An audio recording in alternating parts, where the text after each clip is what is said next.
নমস্কার। পৌর শহীদ স্মৃতি একাডেমি কর্তৃক আয়োজিত অনলাইন ক্লাসে তোমাদেরকে স্বাগত জানাচ্ছি।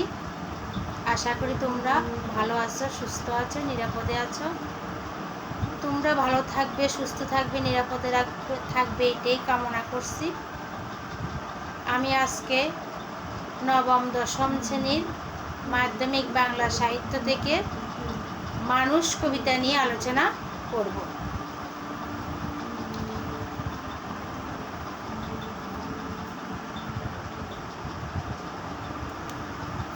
আজকে আমি নবম দশম শ্রেণীর বাংলা সাহিত্য থেকে মানুষ কবিতা অনলাইন ক্লাসটা করব। তোমরা ক্লাসটা করার সময় অবশ্যই বইটা তোমাদের সাথে রাখবে, আমি এটাই আশা করছি। মানুষ কবিতাটি লিখেছেন কবি কাজী নজরুল ইসলাম। কাজী নজরুল ইসলাম আমাদের জাতীয় কবি, তিনি আবার আমাদের বিদ্রোহী কবি, কারণ তিনি বিভিন্ন রকম অন্যায়ের বিরুদ্ধে সোচ্চার ছিলেন, তাই তিনি বিদ্রোহী কবি। এই মানুষ কবিতায় কবি কাজী নজরুল ইসলাম সাম্যবাদীর কথা বলেছেন। সাম্য অর্থ সমতা। কবি বলেছেন যে আমরা সবাই সমান, সবাই আমরা মানুষ, এখানে বর্ণ, ধর্ম, গোত্র এর কোনো ভেদাভেদ থাকবে না। এই মানুষ কবিতাটি কবি কাজী নজরুল ইসলাম সাম্যবাদী কাব্যগ্রন্থ থেকে সংকলন করেছেন। কবি বলেছেন যে বর্ণ, ধর্ম, গোত্র নির্বিশেষে আমরা সবাই মানুষ, আমরা সবাই এক জাতি, মানুষ জাতি। আমাদের প্রত্যেকের নিজ নিজ ধর্ম আছে, সে ধর্মের ধর্মগ্রন্থগুলো রয়েছে। আমরা আমাদের ধর্মগ্রন্থগুলোকে শ্রদ্ধা করি এবং ধর্মের জন্য আমরা নিজের জীবনও বাজি রাখতে পারি। কিন্তু অসহায় নিরন্ন মানুষগুলোকে আমাদের সামর্থ্য থাকার পরেও আমরা এক মুঠো অন্ন তাদের মুখে তুলে দিই নাই। কিন্তু কবি বলেছেন আমাদের ধর্ম তো সে কথা বলে না। ধর্ম বলে যে আমরা সবাই মানুষ, মানুষকে ভালোবাসতে হবে, অসহায় নিরন্ন মানুষকে সহযোগিতা করতে হবে, সাহায্যের হাত বাড়িয়ে দিতে হবে। কিন্তু আমরা ধর্মের জন্য জীবন বাজি রাখতে পারি, কিন্তু আমরা অসহায় মানুষের মুখে এক মুঠো অন্ন, আমাদের নিজেদের সামর্থ্য থাকার পরেও এক মুঠো অন্ন আমরা তাদের মুখে তুলে দিই নাই। কবি বলেছেন আমাদের ধর্ম তো সেই কথা বলে না। এখন মানুষ কবিতাটি আমি আবৃত্তি করব, তোমরা মনোযোগ সহকারে শুনবে। মানুষ, কবি কাজী নজরুল ইসলাম। গাহি সাম্যের গান, মানুষের চেয়ে বড় কিছু নাই, নহে কিছু মহিয়ান। নাই দেশ কাল পাত্রের ভেদ অভেদ ধর্ম জাতি, সব দেশে সব কালে ঘরে ঘরে তিনি মানুষের জ্ঞাতি। পূজারি দুয়ার খোলো, ক্ষুধার ঠাকুর দাঁড়ায় দুয়ারে, পূজার সময় হলো। স্বপন দেখিয়া আকুল পূজারি, খুলিল ব্রজনালয়। দেবতার ভরে আজ রাজা টাজা হয়ে যাবে নিশ্চয়। জীর্ণ বস্ত্র শীর্ণ গাত্র, ক্ষুধায় কণ্ঠ ক্ষীণ। ডাকিল পান্থ দ্বার খোলো বাবা, খায়নি তো 7 দিন। সহসা বন্ধ হলো মন্দির, বুখারি ফিরিয়া চলে। তিমি রাত্রি পথ জুড়ে তার ক্ষুধার মানিক জলে। বুখারি পুখারি কয় ওই মন্দির দেবতার, ওই মন্দির পূজারীর, হায় দেবতা তোমার নয়। মসজিদে কাল শিরনিয়া ছিল অরেল গোস্ত রুটি, বাঁচিয়া গিয়াছে মোল্লা সাহেব হেসে তাই কুটি কুটি। এমন সময় এলো মুচাপির, গায়ে আজাইর চিন, বলে বাবা আমি ভুখা, ফাঁকা আছি আজ নিয়ে 7 দিন। তেড়িয়া হইয়া হাকিল মোল্লা, ভালো হলো দেখি লেঠা। ভুখা আছো মর্গ ভাগারে গিয়ে, নামাজ পড়িস বেটা। বুখারি বলিল না বাবা, তাহলে শালা সোজা পথ দেখো। গোস্ত রুটি নিয়ে মসজিদে দিল তালা। বুখারি পিড়িয়া চলে, চলিতে চলিতে বলে 80টা বছর কেটে গেল আমি তোমায় ডাকিনি প্রভু, আমার ক্ষুধার অন্নতা বলে বন্ধ করনি প্রভু। তব মসজিদ মন্দিরে প্রভু নাই মানুষের দাবি, মোল্লা পুরুত লাগাইছে তার সকল দুয়ারে চাবি। কোথা চেঙ্গিস গজনী মামুদ, কোথায় কালা পাহাড়, ভেঙে পেল ওই ভজনালয়ের যত তালা দেওয়া ধার। খোদার ঘরে কে কপাট লাগায়, কে দেয় সেখানে তালা, সব ধারের খোলা রবে চালা হাতুড়ি শাবল চালা। হায় রে ভজনালয়, তোমার মিনারে ছড়িয়া বন্ড, গাহে স্বার্থের জয়। কবি কাজী নজরুল ইসলাম মানুষ কবিতাটি সাম্যবাদী কাব্যগ্রন্থ থেকে সংকলন করেছেন। কবি বলেছেন যে গাই সাম্যের গান, সাম্যর্থ সমতা সমান। এখানে বলছেন যে গাই সাম্যের গান, মানুষের চেয়ে বড় কিছু নাই, নহে কিছু মহিয়ান। কবি বলেছেন যে মানুষের চেয়ে বড় কিছু, মানুষের চেয়ে মহিয়ান আর অন্য কিছু হতেই পারে না। নাই দেশ কাল পাত্রের ভেদ অভেদ ধর্ম জাতি, সব দেশে সব কালে ঘরে ঘরে তিনি মানুষের জ্ঞাতি। কবি বলেছেন দেশ কাল পাত্র ভেদে বর্ণ ধর্ম গোত্র নির্বিশেষে আমরা সবাই এক জাতি এক জ্ঞাতি, সেটা হচ্ছে মানব জাতি। পূজারি দুয়ার খোলো, ক্ষুধার ঠাকুর দাঁড়ায় দুয়ারে, পূজার সময় হলো। পূজারি হচ্ছে মন্দিরের কাজে নিয়োজিত পুরোহিত।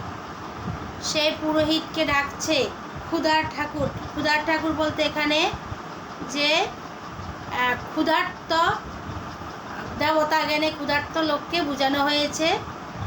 ক্ষুধার ঠাকুর দরজায় এসে দাঁড়িয়ে পুরোহিতকে ডাকছে যে পূজারি, তোমার ঠাকুর তো অভুক্ত, ওর এখন সেবা করতে হবে, তুমি দরজা খোলো। স্বপন দেখিয়া আকুল পূজারি, খুলিল ব্রজনালয়, দেবতার ভরে আজ রাজা টাজা হয়ে যাবে নিশ্চয়। যখন পূজারি স্বপ্ন দেখছে যে তার সৃষ্টিকর্তা তার দেবতাটাকে ডাকছে যে তুমি উঠো, আমার তো ক্ষুধা পেয়েছে, এখন আমাকে তোমার ভজন করতে হবে, আমার প্রার্থনা করতে হবে, আমি অভুক্ত, আমাকে অন্ন খাওয়াতে হবে। এটা দেখে পূজারি ভাবলো যে আজকে আমার দেবতার সন্ধান পেয়েছি, দেবতার কাছে এমন বর প্রার্থনা করব যেন আমি অনেক ধন সম্পদের এমনকি রাজাও হয়ে যেতে পারি। জীর্ণ বস্ত্র শীর্ণ গাত্র, ক্ষুধায় কণ্ঠ ক্ষীণ, ডাকিল পান্থ দ্বার খোলো বাবা, খাইনি তো 7 দিন। এখন যখন পূজারি দেখলো যে দরজা খুলে দেখলো তার দেবতা গায়ে বস্ত্র ছেঁড়া, তারপরে তার শরীর রোগাগ্রস্ত, তার কণ্ঠ এমনভাবে ক্ষীণ, মনে হয় যেন সে 1 সপ্তাহ যাবৎ কোনো কিছু খায়নি।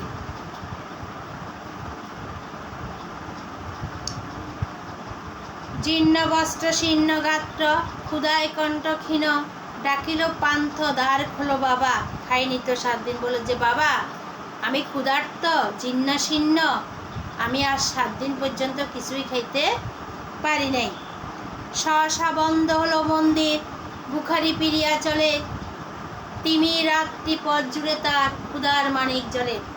যখন পুরোহিত সাহেব দেখল সে ভাবলো হয়তো তার কোনো দেবতা আসছে তার কাছে তার পূজা নেওয়ার জন্য, দেবতার কাছে এমন বর প্রার্থনা করবে যেন সে খুব তাড়াতাড়ি অনেক ধন সম্পদের মালিক হয়ে যাবে।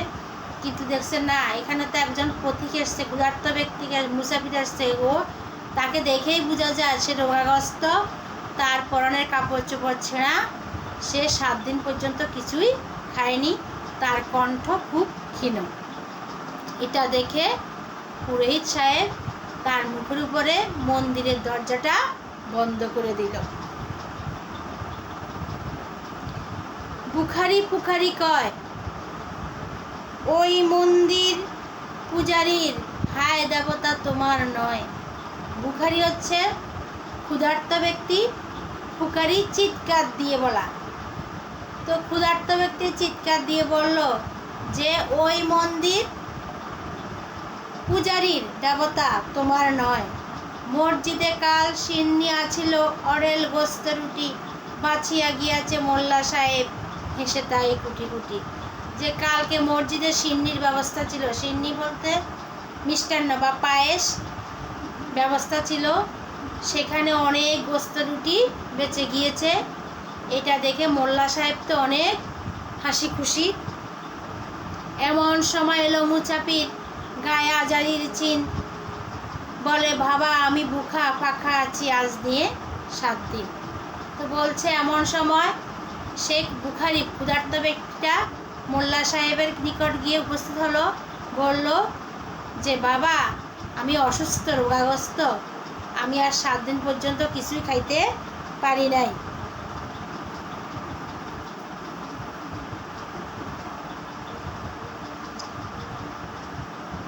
তেরিয়া হইয়া হাকিল মোল্লা, বালা হলো দেখি লেঠা, বুখা আছ মর ঘো ভাগাড়ে গিয়ে নামাজ পড়িস বেটা। এখন মোল্লা সাহেব খুব উদ্যত হয়ে, খুব রাগান্বিত হয়ে বলল যে বুখা আছ ভালো হয়েছে, ঘো ভাগাড়ে গিয়ে মরো। ঘো ভাগাড় হচ্ছে মৃত গরু রাখার যে স্থান, মৃত গরু ফেলে দেওয়ার যে স্থান, সেটা হচ্ছে গোবাগার। যে তুমি ভুখা আছো, ক্ষুধার্ত আছো, যাও ভালো হয়েছে, তুমি গোবাগারে গিয়ে মরো, তুমি কি নামাজ পড়ো? বুখারি বলিল না বাবা। মোল্লা সাহেব বলিল তাহলে সারা সোজা পথ দেখো। গোস্ত রুটি নিয়ে মসজিদে দিল তালা। বুখারি পিড়িয়া চলে, চলিতে চলিতে বলে 80টি বছর কেটে গেল আমি তোমায় ডাকিনি প্রভু, আমার ক্ষুধার অন্ন তা বলে বন্ধ করনি প্রভু। এখন বুখারি ক্ষুধার্ত ব্যক্তি এই গভীর রাত্রে পথ চলতে চলতে সৃষ্টিকর্তার কাছে বলতেছে যে প্রভু 80টা বছর, তাহলে আমরা বুঝবো সেই ক্ষুধার্ত ব্যক্তির বয়স 80 বছর, যে 80টা বছর আমি কখনো তোমাকে ডাকতে পারিনি, তাই বলেও কখনো তুমি আমার মুখের অন্ন কেড়ে নাওনি। আজকে আমি এই মসজিদে মন্দিরে এসে এই পুরোহিত সাহেবের কাছে, এই মোল্লা সাহেবের কাছে এক মুঠো অন্ন চেয়েও খেতে পারি নাই। তবে মসজিদ মন্দিরে প্রভু নাই মানুষের দাবি, মোল্লা পুরুত লাগাইছে তার সকল দুয়ারে চাবি। যে এই মসজিদ মন্দিরে প্রভু নাই, যদি প্রভু থাকতো তাহলে এই মোল্লা সাহেব, পুরোহিত সাহেব মানুষের সাথে এই ধরনের আচরণ করতে পারতো না। তারা নিজেদের স্বাধীন মতো চলছে, নিজেরা ইচ্ছা মতো মন্দিরের দরজা খুলছে, মসজিদের দরজা খুলছে, নিজেদের ইচ্ছা মতো বন্ধ করছে।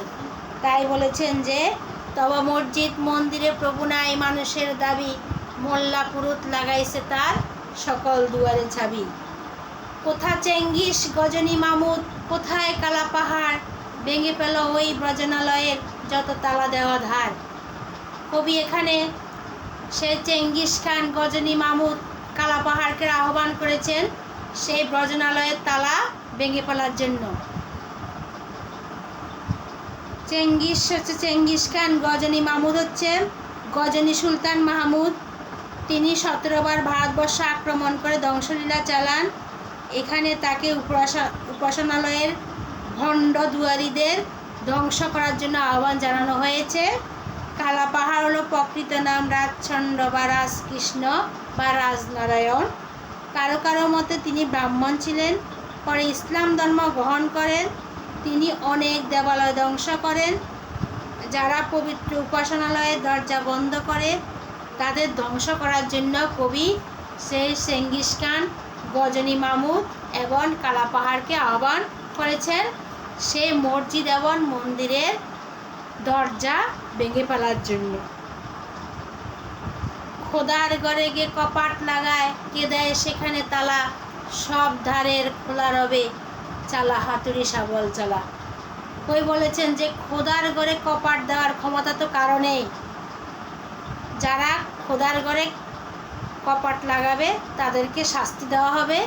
তাই কবি চেঙ্গিস খান, গজনী মামুদ আর কালা পাহাড়কে আহ্বান করেছেন যারা খোদার ঘরে কপাট লাগায় এবং সেখানে তালা দেয় তাদের সে তালাগুলো হাতুড়ি শাবল দিয়ে ভেঙে ফেলার উচ্ছেদ করার জন্য কবি চেঙ্গিস খান গজনী মামু এবং কালাপাহাড়কে আহ্বান করেছেন।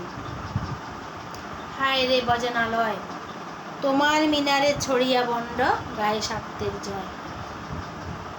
কই বলেছেন যে হায় রে ভজনালয়, যেখানে সবাই ভজন করার আলয়, যেখানে সবাই প্রার্থনা করে সৃষ্টিকর্তাকে ডাকে, আর সেখানে সব স্বার্থপর ধর্মের নাম দিয়ে তারা নিজেদের স্বার্থ উদ্ধারে সবসময় নিমগ্ন থাকছে। মানুষ কবিতাটি কবি কাজী নজরুল ইসলাম তার সাম্যবাদী কাব্যগ্রন্থ থেকে সংকলন করেছেন। কবি এখানে মানুষ, পৃথিবীতে সবচেয়ে বড় জাতি হচ্ছে মানুষ জাতি, মানুষ সবাই একই রক্ত মাংসে গড়া, তাই কবি বলেছেন এখানে বর্ণ ধর্ম গোত্র নির্বিশেষে কারো মধ্যে কোনো ভেদাভেদ থাকার কথা নয়। কবি বলেছেন সব ভেদাভেদ ভুলে গিয়ে আমরা এক জাতি হব, এক জাতি হব, সেটা হচ্ছে মানুষ জাতি। কিন্তু আমরা সব কিছু ঠিক আছে, আমরা প্রত্যেকে আমাদের নিজ নিজ ধর্ম অনুসরণ করি, নিজ নিজ ধর্মের সাথে আমাদের শ্রদ্ধাবোধ আছে, নিজ নিজ ধর্মের প্রতি আমরা জীবন বাজিও রাখতে পারি, কিন্তু আমাদের সামর্থ্য থাকার পরেও আমরা অসহায় নিরন্ন মানুষকে এক মুঠো খাবার দিতে আমরা চাই না। কই বলেছেন আমাদের ধর্ম তো সে কথা বলে না, তাহলে তো আমরা ধর্ম মানতে পারছি না। তাই কই বলেছেন যে আমরা সবাই মানুষ, সবাই একসাথে বসবাস করব, আর সবচেয়ে বড় কথা আমরা সবাই এক জাতি, সেটা হচ্ছে মানব জাতি। সুপ্রিয় শিক্ষার্থী বন্ধুরা, আমি এখন কবি পরিস্থিতি নিয়ে তোমাদের সাথে আলোচনা করব। কবি পরিস্থিতিটা এই কবিতাতে নাই, এর আগে কাজী নজরুল ইসলামের অনেকগুলো কবিতা আছে, সেখানে কবি পরিস্থিতি আছে, তোমরা অবশ্যই সেখান থেকে খুঁজে বের করে পড়ে নিবা। এখন আমি কবি পরিস্থিতিটা পড়ছি যে কাজী নজরুল ইসলাম 11 জ্যৈষ্ঠ 1306 সনে 24 মে 1899 সালে ভারতের পশ্চিমবঙ্গে বর্ধমান জেলা আসানসোল মহকুমার চুরুলিয়া গ্রামে জন্মগ্রহণ করেন। ছেলেবেলায় তিনি ল্যাটো গানের দলে যোগ দেন। পরে বর্ধমান ও ময়মনসিংহের ত্রিশাল থানা দরিরামপুর হাই স্কুলে লেখাপড়া করেন। 1917 সালে তিনি সেনাবাহিনীর বাঙালি পল্টনে যোগ দিয়ে করাচি যান। সেখানে তার সাহিত্য জীবনের সূচনা ঘটে। তার লেখায় তিনি সামাজিক অবিচার ও পরাধীনতার বিরুদ্ধে সোচ্চার ছিলেন, এজন্য তাকে বিদ্রোহী কবি বলা হয়। কাজী নজরুল ইসলামকে কেন বিদ্রোহী কবি বলা হয়? কারণ তিনি সামাজিক অবিচার ও পরাধীনতার বিরুদ্ধে সোচ্চার ছিলেন, তাই তাকে বলা হয় বিদ্রোহী কবি। মাত্র 40 বছর বয়সে কবি দুরারোগ্য রোগে আক্রান্ত হয়ে বাকশক্তি হারিয়ে ফেলেন। বাংলাদেশ প্রতিষ্ঠার পর অসুস্থ কবিকে ঢাকায় আনা হয় এবং পরে তাকে বাংলাদেশের নাগরিকত্ব প্রদান করা হয়। তাকে স্বাধীন বাংলাদেশের জাতীয় কবির মর্যাদায় ভূষিত করা হয়। তার অসাধারণ সাহিত্য কীর্তির জন্য ঢাকা বিশ্ববিদ্যালয় তাকে সম্মাননাসূচক ডি.লিট উপাধি প্রদান করেন।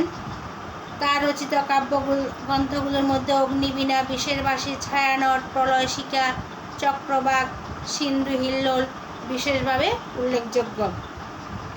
ব্যথার দান, রিক্তের বেদন, শিউলিমালা, মৃত্যু ক্ষুধা, কুহেলিকা ইত্যাদি তার রচিত গল্প উপন্যাস। যুগবাণী, দুদিনের যাত্রী ও রাজবন্দি জবানবন্দি তার উল্লেখযোগ্য প্রবন্ধ গ্রন্থ।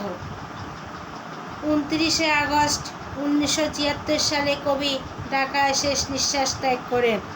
ঢাকা বিশ্ববিদ্যালয়ের মসজিদ সংলগ্ন প্রাঙ্গণে তাকে পরিপূর্ণ রাষ্ট্রীয় মর্যাদায় সমাহিত করা হয়। সুপ্রিয় শিক্ষার্থী বন্ধুরা, আমি তোমাদেরকে মানুষ কবিতাটি নিয়ে আলোচনা করলাম। মানুষ কবিতা থেকে আমি তোমাদের জন্য 5টা প্রশ্ন রেখেছি। তোমরা প্রশ্নগুলো অবশ্যই বাইরের কাজ হিসেবে তৈরি করে রাখবা। এখন আমি প্রশ্নগুলো তোমাদের সাথে আলোচনা করছি।